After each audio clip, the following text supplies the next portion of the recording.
नमस्कार, आवाज समाचार में आपका स्वागत है। सभी दर्शकों को सबसे पहले नवरात्रि पर्व की हार्दिक शुभकामनाएं। चलिए, इस बुलेटिन में ढेर सारी खबरें आपके लिए, जहां पर राजनीति से लेकर बाजार, उत्सव से लेकर नवरात्र, सब कुछ सबसे पहले। लेकिन देखेंगे इस वक्त की बड़ी हेडलाइंस।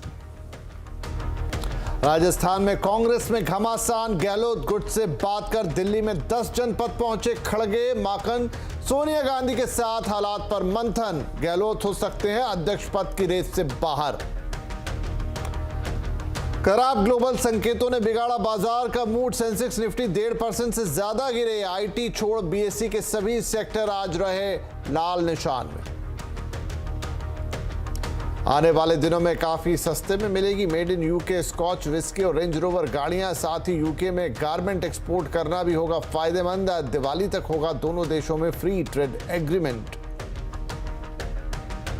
पाकिस्तान को अमेरिका F-16 पैकेज देने पर विदेश मंत्री जयशंकर ने बाइडेन प्रशासन को सुनाई खरी खोटी। ना इससे अमेरिका और ना ही पाकिस्तान का कोई भला। मारुति सुजुकी ने भारत में लॉन्च की अपनी हाइब्रिड एसयूवी ग्रैंड विटारा। कीमत 10,45,000 रुपए से शुरू, 5 महीने की लंबी वेटिंग लिस्ट। और आज से नवरात्र महोत्सव शुरू। गृह मंत्री अमित शाह ने साणंद में मिल्डी माताजी मंदिर जाकर की पूजा अर्चना। आज रात से रहेगी गरबों की धूम।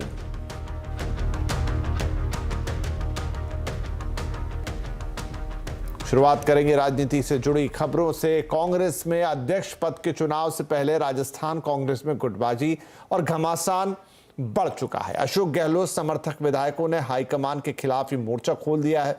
पर्यवेक्षकों से बात करते हुए गहलोत गुट के विधायकों ने सचिन पायलट को मुख्यमंत्री नहीं बनाने की मांग रखी है। इधर गहलोत भी पर्यवेक्षकों से मिलने पहुंचे हैं। खबर है कि अजय माकन ने गहलोत से मिलने से इनकार कर दिया। सूत्रों के मुताबिक अशोक गहलोत ने कहा है कि वो गद्दार के लिए पद नहीं छोड़ेंगे। वो कांग्रेस के वफादार का ही समर्थन करेंगे और उसी के लिए पद छोड़ेंगे। राजस्थान कांग्रेस में मची कलह पर कांग्रेस के पर्यवेक्षक अजय माकन ने कहा है कि बैठक में नहीं आना अनुशासनहीनता है।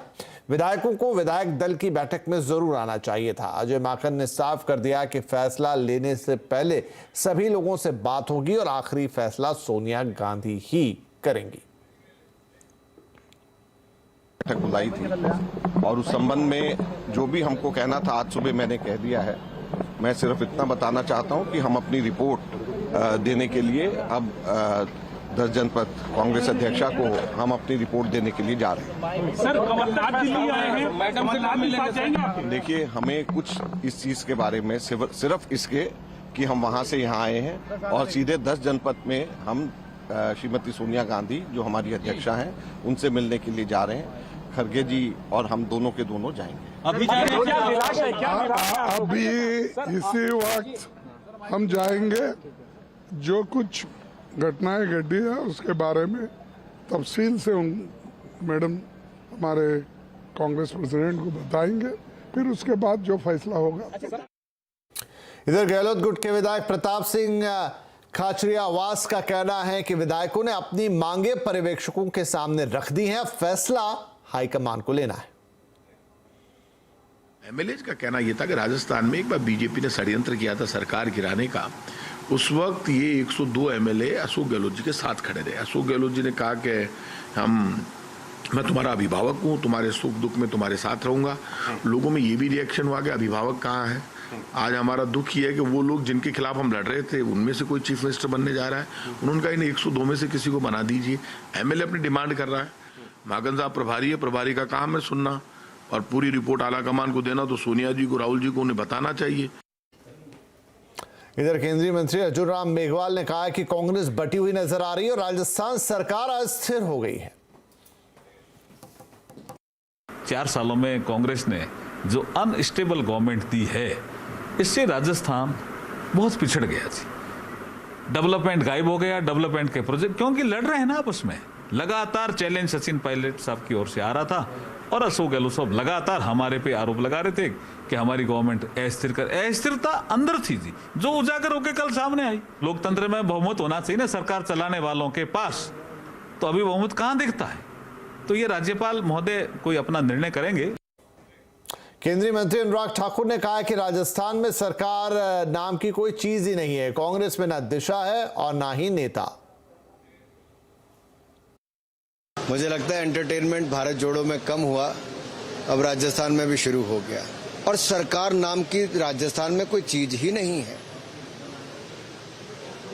और ऐसी स्थिति उत्पन्न हो गई है कि जहां पहले ही कानून व्यवस्था ना के बराबर है, वहां पर ऊपर से ये कांग्रेस की लड़ाई ये अपने आप में दिखाता है कांग्रेस के लिए केवल कुर्सी प्यारी है, जनता की सेवा नहीं।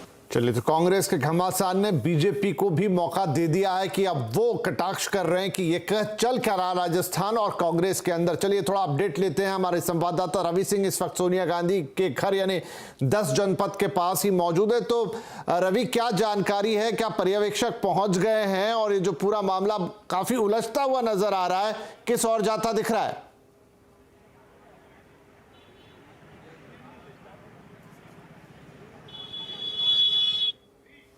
रवि, आप क्या मुझे सुन पा रहे हैं? जी जी जी जी जी जी जी जी, तो क्या अपडेट है? क्या पर्यवेक्षक माखन साहब, खड़गे साहब पहुंच गए हैं यहाँ पर? कोई बातचीत हो रही है जिसका कुछ कोई खबर अंदर से निकल कर आ रही हो? जिस तरह का घमासान कांग्रेस में मच गया राजस्थान को लेकर, कहां जाता दिख रहा है मामला?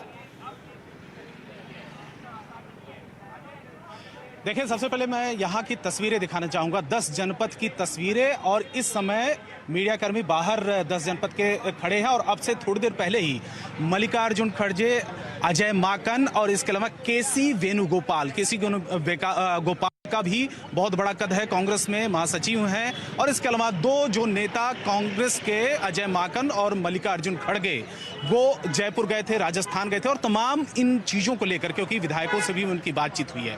ये बहुत कुछ डिपेंड करेगा कि सोनिया गांधी को वो रिपोर्ट क्या देते हैं, केसी वेणुगोपाल, उनका क्या फीडबैक होता है, क्योंकि राहुल गांधी से उनकी मुलाकात हुई है। लेकिन जो 2 नेता हैं जो जयपुर से लौटे हैं, उसमें मल्लिकार्जुन खड़गे और अजय माकन, वो सोनिया गांधी के साथ में उनकी मुलाकात इस समय चल रही है और उनके साथ में केसी वेणुगोपाल भी हैं। तो यानी कि 2 तरफ से फीडबैक, एक तो राजस्थान को लेकर फीडबैक जयपुर से कि वहां पर क्या अंदरूनी चल रहा है, वहां पर अशोक गहलोत का खेमा, इसके अलावा पायलट का खेमा, कौन विधायक क्या चाह रहा है, तो ये तमाम जो रिपोर्ट दिया जाएगा। दूसरी बात यह है कि राहुल गांधी की क्या राय है, क्योंकि भारत जोड़ो यात्रा में वो पूरे देश भर में भ्रमण कर रहे हैं। तो ये रिपोर्ट के ऊपर डिपेंड करेगा कि आखिर में अशोक गहलोत की जो उम्मीदवारी है कांग्रेस के अध्यक्ष पद को लेकर, जो 10 जनपद और 24 अकबर रोड की पहली पसंद माने जाते रहे हैं, उन्हीं का नाम आगे बढ़ाया गया था। लेकिन अब ये डिपेंड करता है कि क्योंकि जो ये खटास पैदा हुई है कल से लेकर आज तक में, तो क्या वो उनकी उम्मीदवारी बरकरार रहेगी कांग्रेस अध्यक्ष पद को लेकर और सीएम की कुर्सी को लेकर क्या कुछ होता है जी, क्योंकि खटास तो हो ही गई है, अंदरूनी खटास। और राजस्थान में जिस तरीके से सरकार बहुत ही स्मूथली चल रही थी, तो उसको लेकर बहुत कुछ बवाल तो मच गया है। तो अब डिपेंड करेगा रिपोर्ट के ऊपर कि रिपोर्ट के बाद क्या होता है जी, फैसला करती है। जी रवि, बहुत शुक्रिया इस अपडेट के लिए। नजर बना के रखिए, आपसे और अपडेट लेते रहेंगे। लेकिन फिलहाल जो पर्यवेक्षक मल्लिकार्जुन खड़गे, केसी नटराजन और ये साथ में जो पहुंचे हैं माखन साहब, ये क्या रिपोर्ट देते हैं, लेकिन क्या ये सारी चीजें कांग्रेस के लिए भीतरघात का काम कर रही है, क्या कांग्रेस को कमजोर करने का काम कर रही है? हमारे साथ है हमारी संवाददाता पल्लवी घोष, जो कांग्रेस को बहुत गहराई से समझती है, जानती है और लंबे समय से उसे कवर कर रही है। पल्लवी, क्या चल रहा है कांग्रेस के अंदर? क्या ये अंदरूनी लड़ाई कांग्रेस की स्थिति को सुधारने की बजाय अब और खराब कर देगी? अध्यक्ष जो आएगा, लेकिन उससे पहले कांग्रेस को नुकसान बहुत हो जाएगा। अजय माकन, मल्लिकार्जुन खड़गे, केसी वेणुगोपाल, तीनों की मीटिंग है सोनिया गांधी के साथ और उसमें रिपोर्ट या ब्यौरा पेश किया जाएगा। जयपुर में कल रात से जो घटनाएं हुई हैं उन सब का एक ब्यौरा भी दिया जाएगा और ये भी कहा जाएगा, जो हमें ज्ञान मिला है कि रिपोर्ट में ये कहा जाएगा कि एक सीएलपी की बैठक बुलाई गई थी और उसकी पहल की थी अशोक गहलोत, लेकिन बहुत सारे विधायक जो गहलोत के कैंप के हैं वो उस सीएलपी के मीटिंग में नहीं पहुंचे, उल्टा उन्होंने अपना इस्तीफा भी पेश कर दिया। 2-3 खबरें निकल के आ रही हैं। एक तो ये है कि रिकमेंडेशन ये भी दिया गया है कि कुछ विधायकों के खिलाफ एक डिसिप्लिनरी एक्शन लिया जाए। दूसरी बात ये है कि अशोक गहलोत अब अध्यक्ष पद के चुनाव के लिए नामांकन पत्र ना भरे, इस बात की भी पेशकश की जाएगी। अब ऐसे में सबसे ज्यादा दिक्कत कांग्रेस पार्टी के लिए ये है कि शशि थरूर के अलावा अब ऐसा कौन है जो ये नामांकन पत्र भर सकता है, कौन बन सकता है अध्यक्ष। क्या अब फिर से राहुल गांधी पे दबाव पड़ेगा कि वो चुनाव लड़े? ऐसे में उनकी काफी किरकिरी भी होगी। लेकिन सबसे ज्यादा दिक्कत कांग्रेस पार्टी के लिए ये है कि अगर गहलोत नहीं भरते हैं और मुख्यमंत्री बने रहते हैं, क्या ऐसे में ये एक इमेज के लिए, कांग्रेस आलाकमान या गांधी परिवार के इमेज के लिए धक्का नहीं होगा? क्या ये अनुशासनहीनता को बढ़ावा नहीं दिया जाएगा? और सबसे बड़ी बात ये भी है कि सचिन पायलट और उनके समर्थकों का क्या होगा, क्योंकि वो लोग इस बात पे आस लगाए बैठे हैं कि इस बार सचिन पायलट को कम से कम मुख्यमंत्री बना दिया जाएगा। 2023 में चुनाव है राजस्थान में, और ऐसे में इस इनफाइटिंग के चलते इसका पूरा फायदा बीजेपी को भी मिलेगा। और एक बार फिर से ये बात सामने आ जाती है कि गांधी परिवार का पकड़ जो कांग्रेस पार्टी पे है वो कितना कमजोर है। जी, तो गांधी परिवार की पकड़ की बात हो रही है। अब जब 2019 का चुनाव हुआ था और जब अशोक गहलोत के बेटे हार गए थे, तब भी राहुल गांधी खफा थे उनसे और चाहते थे कि पद से हटे तो नहीं और कुर्सी मिली। लेकिन दूसरी तरफ अब पायलट हैं जो माफ कीजिए राहुल गांधी के करीबी हैं, क्या उन्हें कुर्सी मिलेगी? तो कुल मिला के पूरा मामला गोल गोल घूम रहा है कांग्रेस के अंदर। लेकिन जैसा पल्लवी कह रही कि क्या इसका पूरा फायदा बीजेपी को मिलेगा, मिल सकता है, जो स्थिति दिखाई दे रही है कांग्रेस की। बहुत शुक्रिया इसके लिए पल्लवी। और यही आज का आवाज अड्डा भी है। राजस्थान किसके हाथ कमान, पायलट या गहलोत? जरूर जुड़िए हमारे साथ 7:57 पर। इधर कांग्रेस छोड़ चुके गुलाम नबी आजाद ने अपनी पार्टी का ऐलान कर दिया। उन्होंने अपनी पार्टी का नाम डेमोक्रेटिक आजाद पार्टी रखा है। अपनी पार्टी को लेकर गुलाम नबी आजाद ने कहा है कि उन्हें करीब 1500 नाम उर्दू संस्कृत में मिले थे। वो चाहते थे कि नाम लोकतांत्रिक हो, शांतिपूर्ण हो और स्वतंत्र हो, इसीलिए पार्टी का यह नाम रखा गया है। उन्होंने कहा कि उनकी राजनीति जाति या धर्म पर आधारित नहीं होगी, वो सभी धर्मों और राजनीतिक दलों का सम्मान करेगी।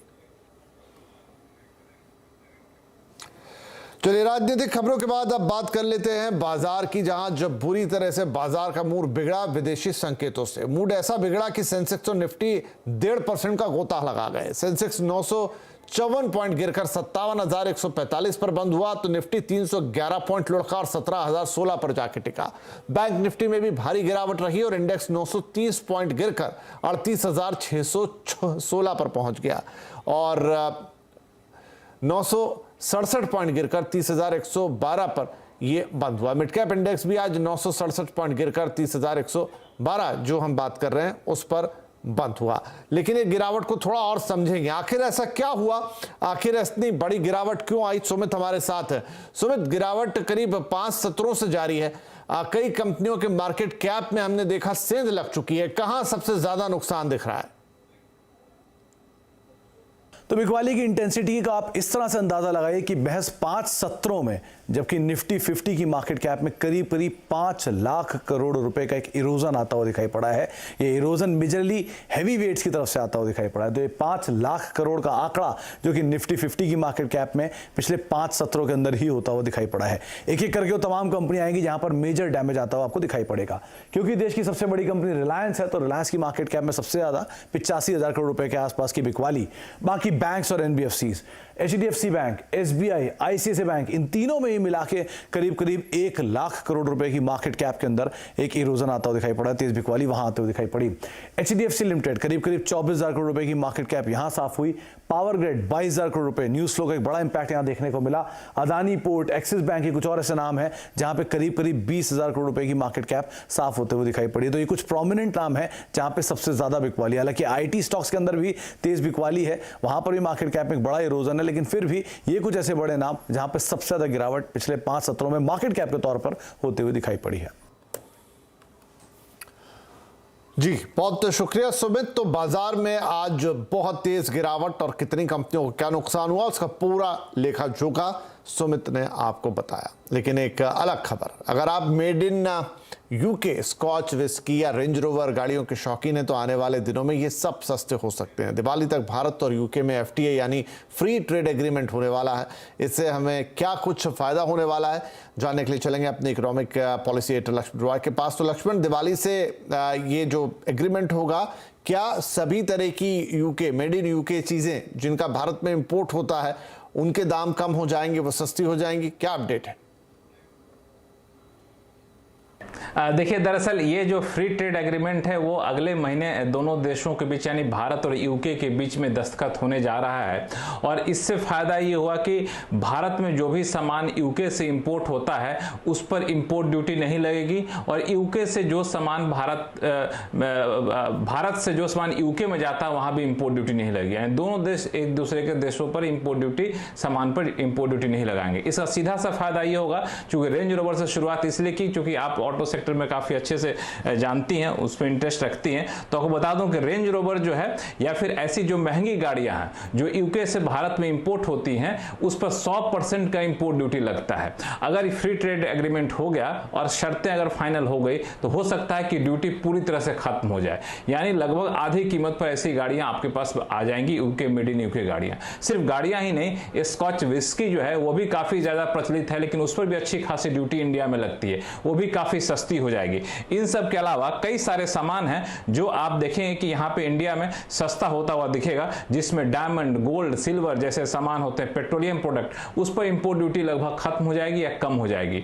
यूके में अगर आप पढ़ाई करना चाहते हैं, यूके में नौकरी पाना चाहते हैं, वो भी काफी ज्यादा आसान हो जाएगा।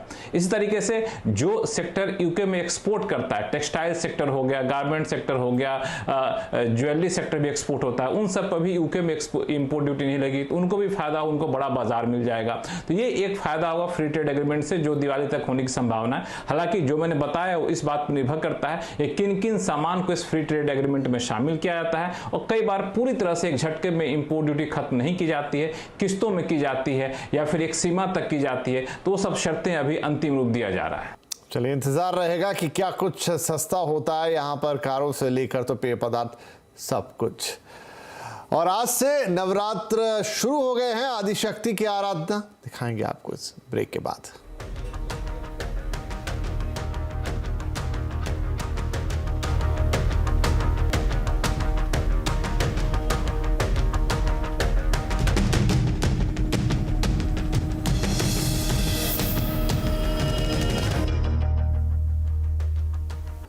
तो आज से पूरे देश में नवरात्रि पर्व की शुरुआत हो गई। अगले 9 दिनों तक देश के बड़े हिस्से में मां दुर्गा की आराधना का ये पर्व धूमधाम से मनाया जाएगा। तो ये तस्वीरें आ रही हैं पूरे देश के माता मंदिरों से, अलग अलग जगह से ये तस्वीरें, जहां सुबह से ही पूजा पाठ का सिलसिला शुरू हो गया था। वैष्णो देवी कटरा जम्मू का ये बहुत ही प्रसिद्ध मंदिर, जहां माता वैष्णो देवी के दर्शन करने के लिए दूर दूर से लोग आते हैं। कामाख्या पीठ जो कि एक शक्तिपीठ है, ये गुवाहाटी असम में मौजूद है। यहाँ पर बहुत ही बड़ी पूजा होती है, जिसकी शुरुआत हो चुकी है। छतरपुर मंदिर दिल्ली का, यहाँ पर भी भक्तजनों का तांता है। और पंचकुला हरियाणा का ये मंदिर जो मनसा देवी का है, यहाँ भी आज सुबह से ही भक्तों की लंबी कतारें देखी गई। तो अगले 9 दिनों तक ये सिलसिला देश के सभी माता मंदिरों में दिखाई देगा।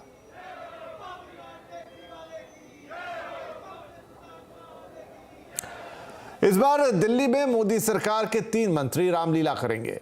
रामलीला में किरदार निभाते हुए दिखाई देंगे। उनके साथ बॉलीवुड के कलाकार भी होंगे और विजयदशमी को बाहुबली फेम सुपरस्टार प्रभास प्रधानमंत्री नरेंद्र मोदी के साथ रावण दहन करते हुए भी नजर आ सकते। देखिए विस्तृत रिपोर्ट। लाल किले के मैदान में इस बार दशहरा मेला और रामलीला मंचन की जबरदस्त तैयारियां हैं। लव कुश रामलीला कमेटी के फुल ड्रेस रिहर्सल में फिल्म इंडस्ट्री के बड़े कलाकारों की टीम देखने को मिली। श्री राम की भूमिका में राघव तिवारी, भ्राता लक्ष्मण अरुण मंडोला, माता सीता के वेश में देवलीना चटर्जी, रावण के रूप में अखिलेंद्र मिश्रा और नारद की भूमिका में असरानी दिखेंगे। आयोजकों के मुताबिक विजयदशमी के दिन रावण दहन खास होगा, क्योंकि प्रधानमंत्री नरेंद्र मोदी के साथ साउथ के बाहुबली स्टार प्रभास तीर चलाते नजर आएंगे। 3 मंजिला मंच है और उस 3 मंजिला मंच के ऊपर नीचे भी लीला होगी, बीच में भी होगी और ऊपर भी जो है देवी देवता जो है लीला कर रहे होंगे और पुष्प की वर्षा कर रहे होंगे। उससे 40 फुट ऊपर जो है रामलला का मंदिर बनाया है। और जो रामलला का मंदिर बना है वो इतना भव्य रामलला का मंदिर है कि दर्शक यहाँ पर आएंगे और इसका आनंद लेंगे। मोदी सरकार के 3 मंत्री भी रामलीला में भूमिका निभाएंगे। इसमें अश्विनी चौबे विश्वामित्र, फगन सिंह कुलस्ते निषाद राज का रोल करेंगे और अर्जुन राम मेघवाल भजन गाएंगे। 1200 गज एरिया और 70 फीट की ऊंचाई का 3 मंजिला राम मंदिर का सेट भी लगाया गया है। यहाँ 180 फीट के 2 क्रेन के जरिए हवा में युद्ध के दृश्य पेश किए जाएंगे। मैं 40 सालों से रंगमंच से जुड़ा हुआ हूँ, लेकिन मंच पे मैं पहली बार रावण करूँगा और इस तरह से इतने भव्य मंच पे जब यहाँ पर आते हैं तो एक अलग ही एक्साइटमेंट आता है, क्योंकि हम लोग टीवी में काम करते हैं, फिल्मों में काम करते हैं, तो कहीं ना कहीं वो एक ही चीज़ जा रही होती है और वो बोरियत हो जाता है। तो यहाँ पर जब आते हैं तो एक वेरिएशन मिलता है हम लोगों को और बहुत मज़ा आता है करने में। धार्मिक रामलीला कमेटी और नौ धार्मिक रामलीला कमेटी भी हर साल की तरह इसी ग्राउंड में मंचन करेंगे। ग्राउंड में फूड प्लाजा, बाजार और ऊंचे ऊंचे झूले भी लगे हैं ताकि रामलीला देखने आने वालों को लीला के साथ खाने पीने और मौज मस्ती का पूरा मौका भी मिले। आलोक प्रियदर्शी, दिल्ली। तो अगले 9 दिन उसके बाद दशहरा और फिर दिवाली तक धूम ही धूम रहेगी त्योहारों की, और यही शुभकामनाएं हम अपने दर्शकों को भी देते हैं। चलिए, तो इस बुलेटिन में फिलहाल इतना ही, लेकिन CNBC आवाज पर खबरों का और कार्यक्रमों का सिलसिला आपके लिए लगातार जारी है। नमस्कार।